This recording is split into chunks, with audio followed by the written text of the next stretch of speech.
Hello everyone, I hope you all are fine. So in the last part of the video, we have completed the chapter Principles and Processes of Biotechnology. तो आज हम एक नया chapter start करने जा रहे हैं, that is the biotechnology and its application. तो बायोटेक्नोलॉजी में हमने जो लास्ट चैप्टर में पढ़ा, जो लास्ट वीडियो में जैसा कि आपने पढ़ा, तो इस वीडियो में हम इसके यूज़ की बात करेंगे, दैट वेयर इट जो भी बायोटेक्नोलॉजी हम यहाँ पे हमने जो कवर किया उसके यूजेस के यहाँ पर हैं. ठीक है, we are going to talk about the application. तो बेसिकली बायोटेक्नोलॉजी का जो एप्लीकेशन है we see in the pharmaceutical. Okay, pharmaceutical में हम इसके एप्लीकेशंस को देखते हैं. फिर उसके बाद इसके एप्लीकेशंस में you will find medicines. Medicine में भी इसका एप्लीकेशन है. एग्रीकल्चर,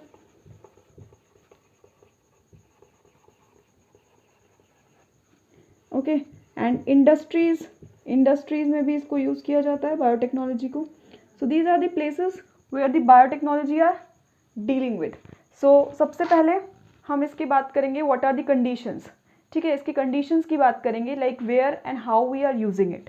तो पहले बायोटेक्नोलॉजी को यूज़ करने के लिए सबसे पहले we have like you can say catalyst. ठीक है, ये रिसर्च एरियाज़ हैं जहाँ पे बायोटेक्नोलॉजी को यूज़ किया जाता है. रिसर्च एरियाज़, तो पहला रिसर्च एरिया है हमारा you can say catalyst.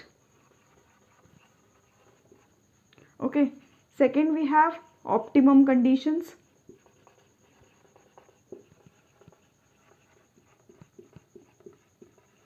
And third we have in downstream processing. In downstream processing, so these are the research areas where the biotechnology can be used. अभी catalyst में क्या कर सकते हैं, जैसे जो भी हमने माइक्रोब या let's say we are using the enzyme, तो जो एंजाइम जो भी माइक्रोब हम यूज़ कर रहे हैं वो एक कैटलिस्ट का काम कर रहा है to improve the rate of reaction. Okay, to improve the rate of reaction.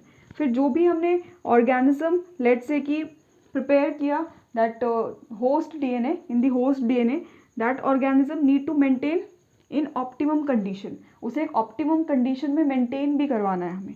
ठीक है, तो वहाँ पे भी these are the areas where the biotechnology is working.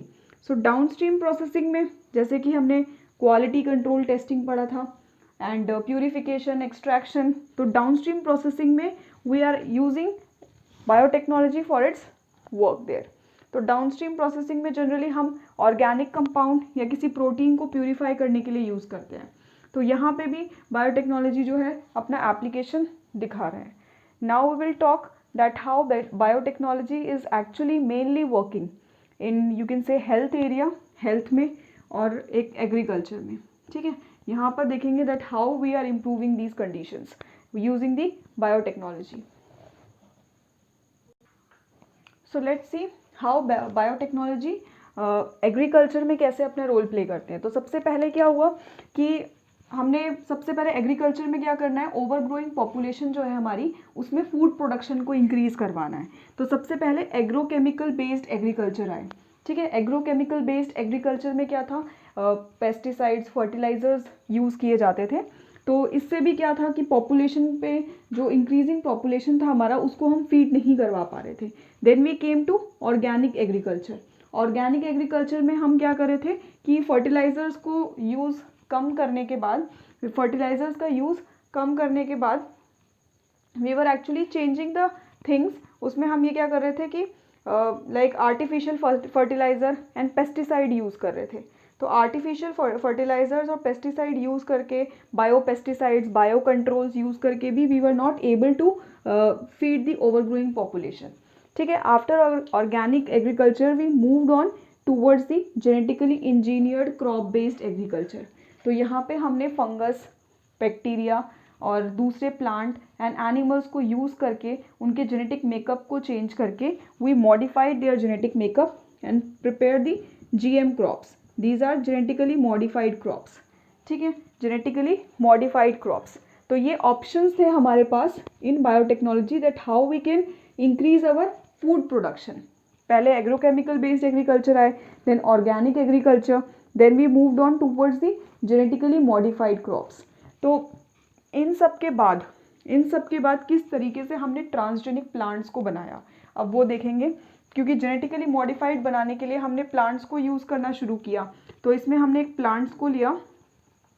Plants में वी एक्चुअली स्टडीड, सबसे पहले जो प्लांट हमने देखा था, there was a actually you can say agrobacterium tumefacien. ठीक है, ये एक ऐसा बैक्टीरिया था, ट्यूमिफेशियंस।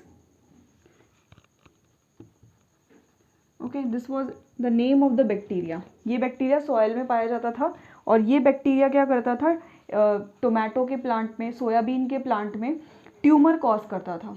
ठीक है, ट्यूमर कॉज करता था, and name of that tumour was crown gall tumour. ये एक ट्यूमर कॉज करता था प्लांट्स में। तो क्या किया साइंटिस्ट ने, ये जो बैक्टीरिया था, इसके बैक्टीरिया के प्लाज्मिड को निकाल के, इस प्लाज्मिड में इस तरह से ये प्लाज्मिड था, यहाँ पे कुछ स्पेसिफिक जीन्स प्रेजेंट थे। ठीक है, ये पोर्शन था टीडीएनए का, this was the portion of T-DNA, इसको हम टीडीएनए बोलते हैं। तो इस टीडीएनए के अंदर यहाँ पे इसका ट्यूमर कॉजिंग जीन प्रेजेंट था। तो इस ट्यूमर कॉजिंग जीन को निकाल कर हमारा जो डिज़ायर्ड जीन था उसको यहाँ पे इंसर्ट कर दिया गया, और इस एग्रोबैक्टीरियम ट्यूमिफेशियन के प्लाज्मिड को यूज़ किया गया for the purpose of vector. ठीक है, for the purpose of vector.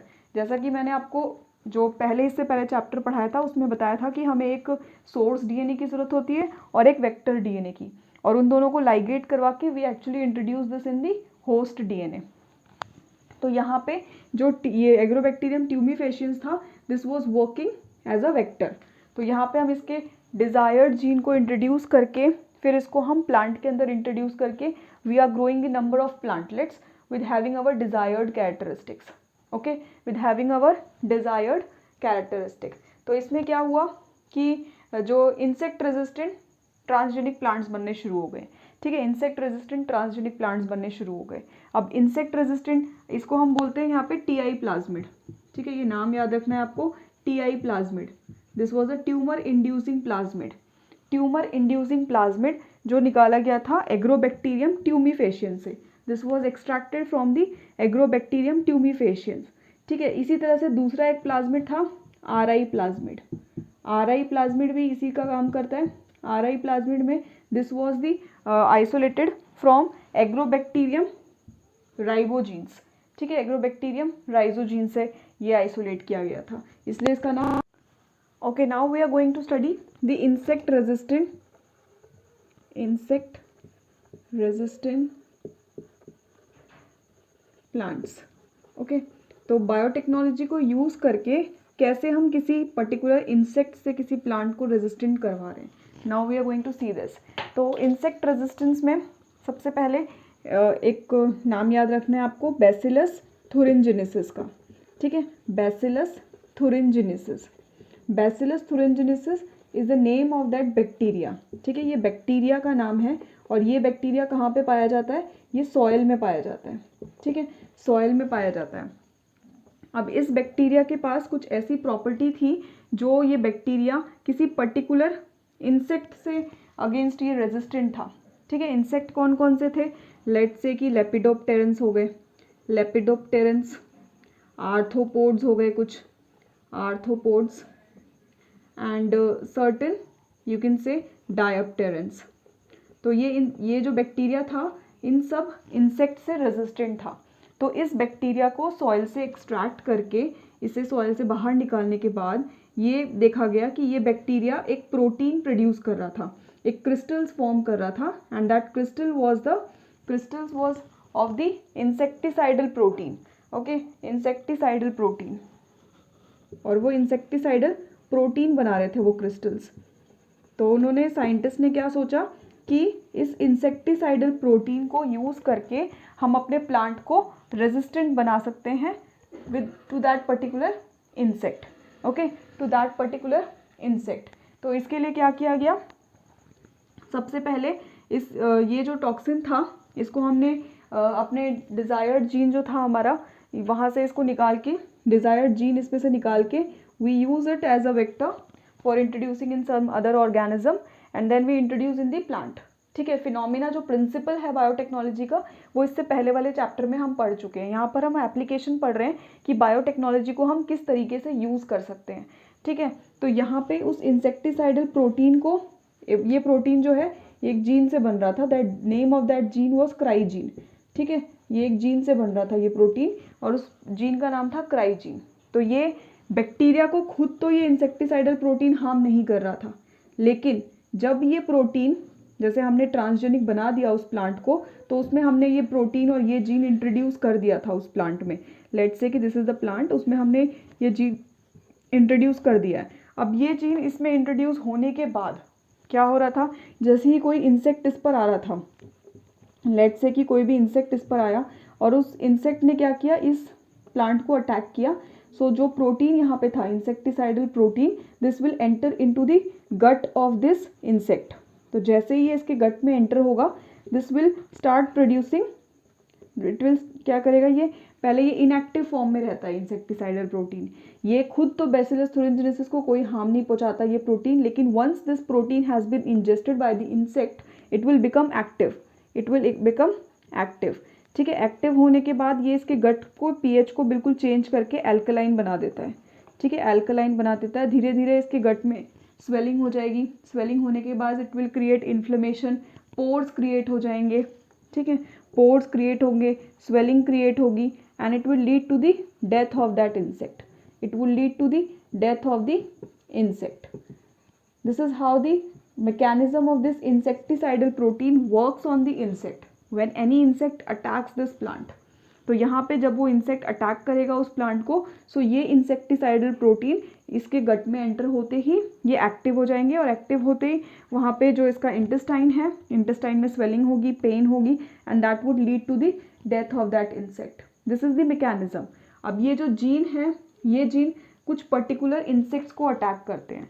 ठीक है, जैसे क्राई1 जीन है, क्राई1AC एंड क्राई2AB। ठीक है, क्राई2AB ये पर्टिकुलरली कॉटन बॉल वॉर्म के लिए है। This is particularly for the cotton boll worm, whereas क्राई1AB this is particularly for the corn borer, corn borer. ठीक है, तो ये जो जीन है, ये पर्टिकुलरली किसी मतलब क्रॉप बेस्ड होगा एंड टारगेट बेस्ड इंसेक्ट के लिए होगा।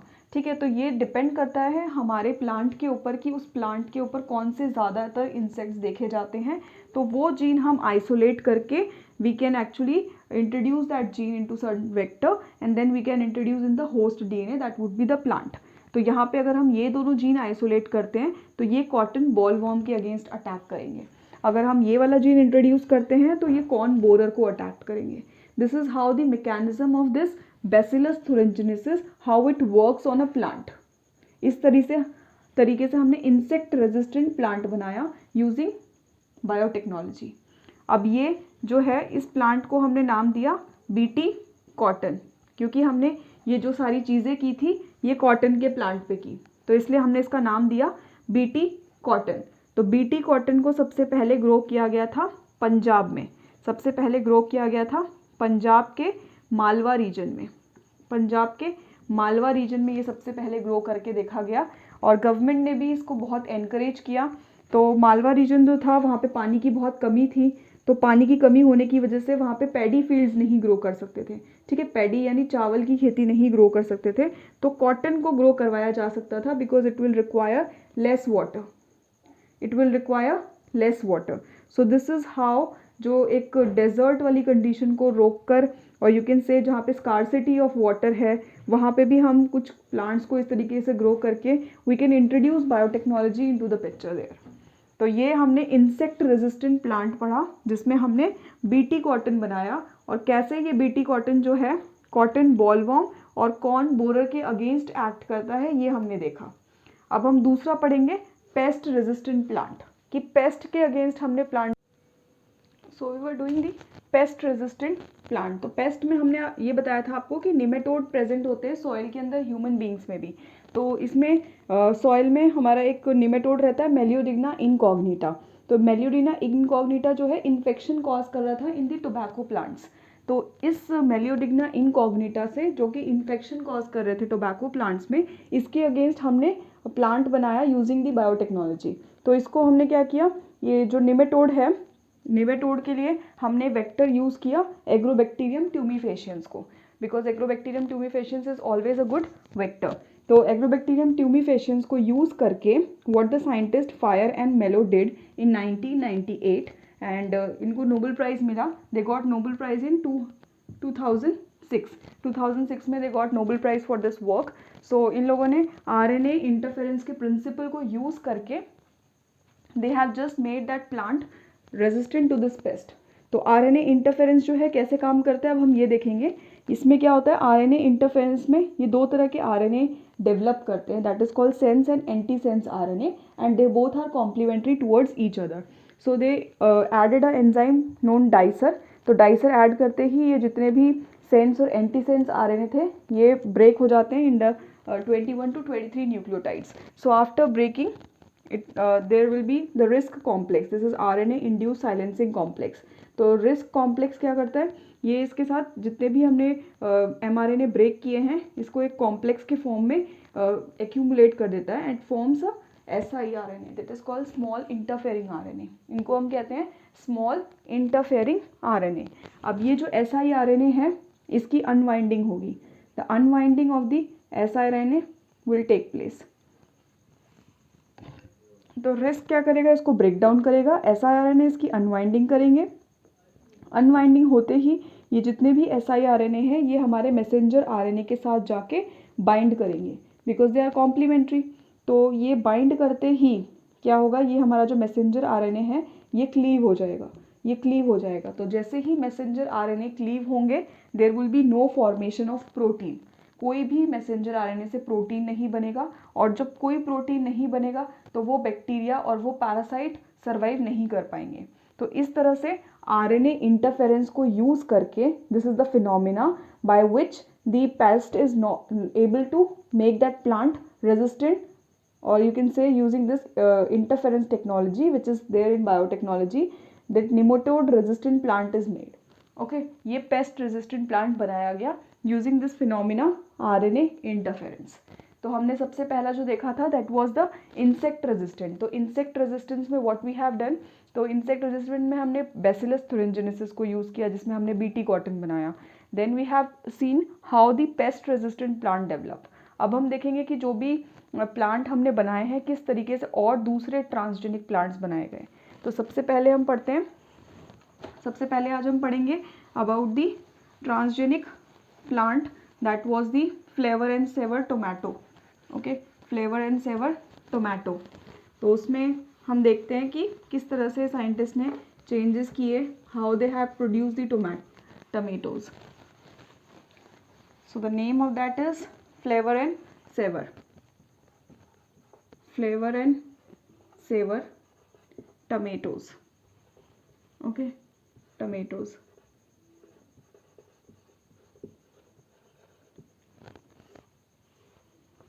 अब इसमें क्या हुआ, इसमें ये जो फ्लेवर एंड सेवर टमेटोज थे, ये इसमें जो टमेटोज में मिलने वाला एक एंजाइम है दैट इज दी पॉलीगैलेक्टोयूरेनेज।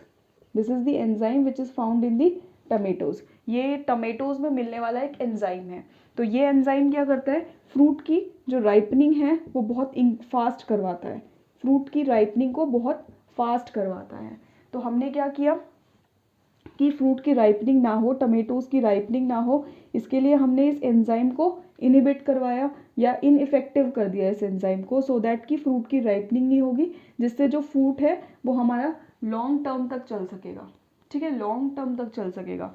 तो इसके लिए वी यूज़ बायोटेक्नोलॉजी। दोबारा से हमने बायोटेक्नोलॉजी को यूज़ किया। Using this technique what we did, we just silence this gene. ठीक है, इस जीन की साइलेंसिंग करवाई हमने, या ये कह सकते हैं इस जीन को हमने किसी तरीके से शट डाउन कर दिया कि ये राइपनिंग ना कर सके फ्रूट की। जब फ्रूट की राइपनिंग नहीं होगी तो फ्रूट जो है वो लॉन्ग टर्म तक चल सकेगा, लॉन्ग टर्म तक। ओके, लॉन्ग टर्म तक चलेगा बिकॉज उसकी राइपनिंग लेट हो रही है। तो this is the delayed ripening, delayed ripening. तो इसको हम बोलते हैं डिलेड राइपनिंग, एंड ये पोस्ट हार्वेस्ट लॉसेस को कम कर देगा, and it is decreasing the post harvest losses. This is done in case of tomatoes, और इन टमेटोज को हम कहते हैं फ्लेवर सेवर टमेटोज, बिकॉज इनका जो टेस्ट है वो एज इट इज़ रहेगा, एंड इसमें बहुत सारे हमारे जो सॉलिड्स होते हैं, सॉल्यूबल सॉलिड्स, वो भी इंक्रीज होंगे, इसका क्वालिटी भी इंक्रीज होगा, इसका कंटेंट भी एज इट इज़ रहेगा, and it would work the superior quality. Okay, ये तो फ्लेवर सेवर टमेटोज की बात हो गई। अब हम बात करते हैं गोल्डन राइस की। गोल्डन राइस भी इसी तरह से बनाया गया using biotechnology. Okay, golden rice भी इसी तरह से बनाया। गोल्डन राइस को गोल्डन क्यों बोलते हैं? बिकॉज इसमें मिलने वाला जो एक पिगमेंट है दैट इज बीटा कैरोटीन। तो बीटा कैरोटीन इसमें पाया जाता है राइस के अंदर। ओके, और ये जो बीटा कैरोटीन है this is the precursor of, you can से, विटामिन ए। ये विटामिन ए का प्रिकर्सर है। ओके, प्रिकर्सर है, इसको हम प्रो विटामिन ए बोलते हैं। तो ये क्या करता है, प्रो विटामिन ए को हमें इसे विटामिन ए में कन्वर्ट करना है। प्रो विटामिन ए से इसके हमें विटामिन ए में कन्वर्ट करवाना होता है गोल्डन राइस में।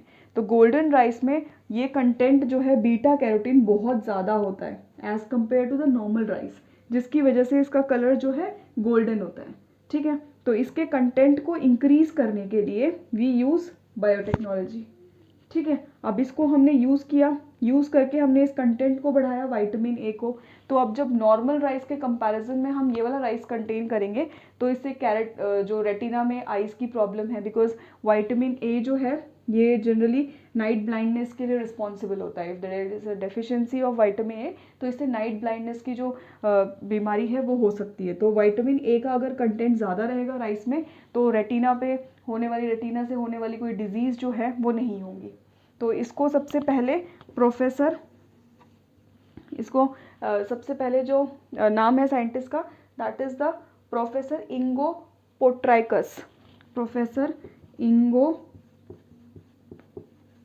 पोट्राइकस। इन्होंने सबसे पहले बनाया था golden rice using the biotechnology. और इसके साथ दूसरे साइंटिस्ट भी थे, Peter Beyer. That name of another scientist is the Peter Beyer. इन दोनों ने मिलके सबसे पहले गोल्डन राइस बनाया था। ठीक है, अब ये फ्लेवर सेवर टमेटोज पढ़ लिया हमने, गोल्डन राइस पढ़ लिया। अब हम पढ़ते हैं transgenic tobacco. That is the next biotechnology का एप्लीकेशन है ट्रांसजेनिक टोबैकोज। ट्रांसजेनिक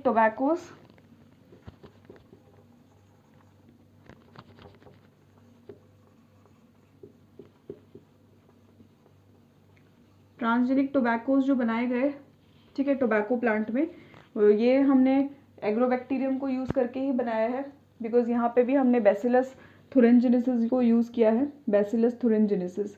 तो कुछ जो ऐसे टोबैकोज हैं ट्रांसजेनिक टोबैको जो खुद से ही एक इंसेक्टिसाइडल प्रोटीन बना सकते हैं, और जब ये प्रोटीन बनता किस वजह से है, बिकॉज ऑफ बैसिलस थुरिनजेनेसिस। तो जो भी पेस्ट इनके पास आता है टोबैको प्लांट के ऊपर, वो पेस्ट क्या करता है, वो पेस्ट जैसे ही आएगा Bacillus thuringiensis will make a insecticidal protein, और जैसे ही ये इंसेक्टिसाइडल प्रोटीन बनाएंगे that will cause the damage to the lining of the stomach. It will cause damage to the lining of the stomach of that insect. Okay, stomach of the insect, और इससे वो insect का death हो जाएगा। This is how the transgenic tobacco is made. ठीक है, transgenic tobacco इसी तरह से बनाया जाता है। अब हम नेक्स्ट देखते हैं दूसरा प्लांट पढ़ेंगे अब हम